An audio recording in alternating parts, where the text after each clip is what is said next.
观众朋友好，这里是大时局，我是主持人岳音。今天要说的主角不是谁上谁下的高层，而是一个考研的名师张雪峰。他突然放话，真打台湾，我立刻捐5000万，还要凑满1个亿。这一句豪言，立刻把他从补习教父变成了战胜金主。有人说他是真爱国，有人说他是精准的收割流量。但更关键的是，这句话的背后其实捅破了北京最怕面对的一个真相：阅兵再怎么秀肌肉，美国立刻还手。至于台海开战，代价高到中共不敢轻易冒险。那么张雪峰的捐款1个亿，到底是爱国宣言，还是一场精心算计的生意？今天我们就从这个豪言开始说起。张雪峰最近因为这句话在网络上炸开了锅。这话得从北京93阅兵说起。那一天，中共的党魁习近平站在城楼上，左右两边，一边是普京，一边是金正恩，三人肩并着肩，摆得像在拍反美兄弟合影。台下和天上，钢铁洪流声势惊人，坦克隆隆，飞机轰鸣，仿佛整个天空都在震动。这一幕把张雪峰老师看的是热血沸腾，结果他在课上当场放话，哪天真打台湾，他立刻捐款5000万，而且不止一次，总共要捐1个亿，还说账上永远留着这笔钱，就等着枪声一响。这气势简直就像准备成为爱国的金主。那么问题来了，张雪峰这番话到底是真心的爱国宣言，还是纯粹的为了捞流量赚生意？咱们先扒一扒他的故事线。张雪峰，黑龙江齐齐哈尔出身的小伙子，后来考上了郑州大学，毕业之后在培训行业摸爬滚打10年，终于自己创业，成立了苏州沿途教育。真正让他爆红的是2016年的那段7分钟解读34所985短片，一下子粉丝破了2500万。有人说他讲课就像相声，一个段子接一个段子，把枯燥的专业课活灵活现地搬上了舞台，让你笑声不断，又顺便记住了要点。钱呢，他也赚得不少。2025年初，他在直播里说，公司有350个员工，去年年底一口气发了2000万的年终奖和绩效，人均差不多6万元。说实话，这待遇在现在的中国算是相当的厚道了。从这一点看，张雪峰不仅是老师，更是个草根逆袭的成功生意人。另外，还有一个大家容易忽视的一个事实，那就是2023年他当选为江苏省的中共人大代表。虽然称不上真正当官，但政治背景也算是有点门路了。可问题是，从穷小子到人大代表的励志故事，突然变成了捐1个亿打台湾的爱国战士。这操作让很多网友都傻眼，吐槽的更是一波接一波。有人说他的教育机构风学未来之前就因退款纠纷闹得不小，现在却喊着要捐1个亿，听起来更像空头支票。先把欠学生的退款补上吧，这才是正经爱国。还有人酸道，枪声没响就不捐，这捐5000万，先拿点真金白银去帮助贫困的学生吧。有的网友更直白地说，台湾只想好好过自己的日子，对大陆毫无威胁，为什么他要喊着捐5000万，甚至消灭台湾？这根本就是反人类的逻辑。更犀利的评论直接点出背景，他的钱哪里来的？大家心里都有数，靠的就是中国经济下行，就业市场低迷，学历贬值带来的恐慌情绪，学生和家长焦虑的就像热锅上的蚂蚁，病急乱投医，花几千甚至上万元买课程，才成就了张雪峰的财富。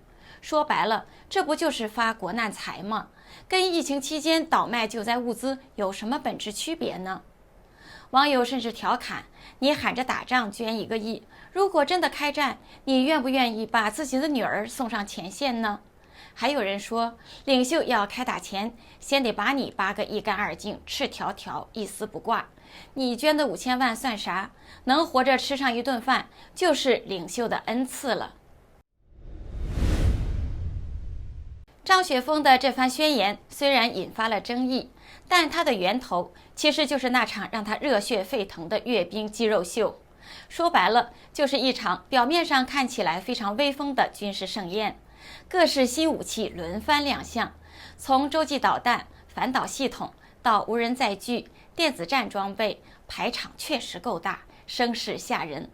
可这些武器真的是能打的吗？还是纯粹能看的花架子呢？咱们举几个例子，看看军事专家如何评价这次阅兵的肌肉秀。以东风系列为例，本次亮相的武器包括对地打击的 DF-21、DF-25，以及据称具备反潜能力的 DF-26D， 新代号 DF-31B， 还有首次公开亮相的 DF-61。军事情报局播主周子定分析指出，这些武器大多没有公开试射的记录，部分具体性能仍不明确。无人化装备方面，阅兵展示了多种组合：无人车、机器狗与4旋翼组合、无人船以及无人潜航器，还有外观酷似美国 B-2的飞翼式无人机攻击11。但攻击11项目早在2009年启动，目前却仅仅展示一架，未能达到量产，仍停留在实验与宣传阶段。空中力量方面，马克时空播主马克指出，空警600几乎完全效仿美军的1-2鹰眼预警机，但目前仅在陆地试飞，尚未完成航母起降测试，实用性仍存疑。台湾中华战略前瞻协会研究员接种直言，新代号武器首次亮相，并不代表已经具备了稳定作战的能力。换言之，阅兵虽然排场盛大，但真正的实力要靠体系化演练与透明数据来支撑。张雪峰看得热血沸腾的同时，那场阅兵带来的肌肉秀也迅速引起国际社会的关注，而美国的回应更是毫不含糊。阅兵结束仅2天，美国总统川普签署行政命令，把国防部改为战争部，表面上像是回溯历史，恢复1789年到1947年的老名字，但实际上释放了一个明确的信号。美国不只是要更强大，更是在向全世界展示胜利的姿态。BBC 分析认为，此举针对北京的阅兵，尤其是习近平、普京、金正恩在天安门城楼的反美合影，意图明显。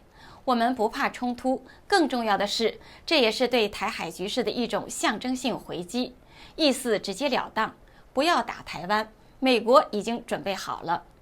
别忘了，川普此前就警告过习近平，如果中共攻台，他甚至可能轰炸北京。这次改名就像把态度再放大1倍，美国的底线清楚的不能再清楚了。大悬念来了，习近平会不会真的按下开战的按钮呢？有的观点认为，2027年可能是他考虑的节点，既是中共建军100年，也是他寻求在中共21大4连任的关键时刻。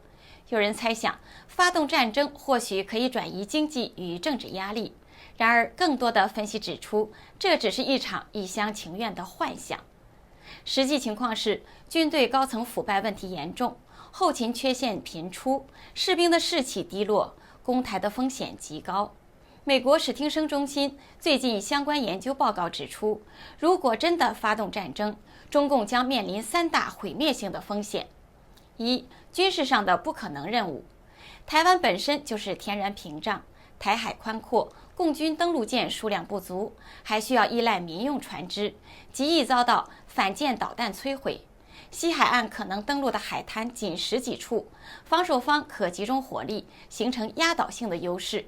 中央山脉覆盖全岛60%，阻碍快速占领，迫使攻方陷入城市巷战或暴露地形。CSRS 兵推显示，美台日联军多数情况下可能轻松击败入侵部队。2、经济上的毁灭性后果。一场台海战争将震撼全球的经济。台湾掌握全球晶圆供应，若停产，将造成1.6万亿美元的损失。台海航运中断，全球的贸易几乎瘫痪。彭博估计，首年损失可能高达10万亿美元，相当于全球 GDP 的10%。七国集团对中国金融制裁，包括冻结外汇、剔除 SWIFT 系统，将重创出口经济，威胁上亿就业岗位。40年的经济成果可能化为乌有。3. 政治上的致命豪赌，战败将直接威胁政权稳定。中共统治依赖经济增长，维持社会契约，战争引发的失业、通胀将撕裂这份契约。一胎化政策使社会对伤亡极为敏感，数万士兵牺牲可能引发民愤。民族主义如果未能迅速取得胜利，将反噬政权，即便成功登岛，统治2400万敌对民众，也将陷入长期的泥潭。